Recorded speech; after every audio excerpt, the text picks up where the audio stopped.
মাঝে মধ্যে আজারে কিছু রেসিপি ট্রাই করতে মন চায়। পানিটা সিদ্ধ দিছি, পানিটা ফুটে আসলে পাস্তাগুলি দিয়ে দেব। রেসিপিটা নতুন মনে হলেও তাই তোমাদের সাথে শেয়ার করলাম। দেখো পুরো যেটা স্যার শালা চুলাটা বন্ধ করে দিছি, কি একটা অবস্থা। এখন দেখি সিদ্ধ হয়েছে কিনা। সিদ্ধটা এমন ভাবে করতে হবে যেন এটা একটু নরম নরম হয়, যত নরম হয় রেসিপিটা তত ভালো হয় আর কি। আচ্ছা সিদ্ধ হয়ে গেছে, এখন পরিষ্কার করে নিচ্ছি। এই রেসিপি দেখার পর থেকে মাথায় শুধু ঘুরতেছে কবে থেকে ট্রাই করব। এখানে দিয়ে দিব হচ্ছে পাস্তার মশলাটা দিব, আর ম্যাজিক মশলা দিব, কর্নফ্লাওয়ার দিয়ে ভালো করে মিক্স করে নিতে হবে যেন সবগুলো গায়ে ঠিকভাবে লাগে, ওইভাবে মিক্স করতে হবে। আচ্ছা এটা কোনো কথা হলো?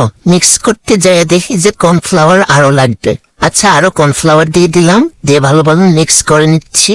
মিক্স করা হয়ে গেলে আমি এয়ার ফ্রায়ারে দিয়ে দিব। এয়ার ফ্রায়ারে দিয়ে যেন এটা মুচমুচে হয় ওইভাবে ভাজবো। আর তোমাদের কাছে যদি এয়ার ফ্রায়ার না থাকে তোমরা তেলে ফ্রাই করে নিতে পারো। আমি একটু তেল স্প্রে করে দিচ্ছি। আমার পাস্তা 10 মিনিটে রেডি হয়ে গেছে। দেখো দেখতে অনেক লোভনীয় লাগতেছে, তোমরা বাসায় ট্রাই করতে পারো। তোমাদের দেখানোর জন্য হাতে নিচ্ছি, আমি নিয়ে মুখে দিয়ে দিতেছি। ট্রাই করতে পারো, ইনশাল্লাহ ভালো লাগবে।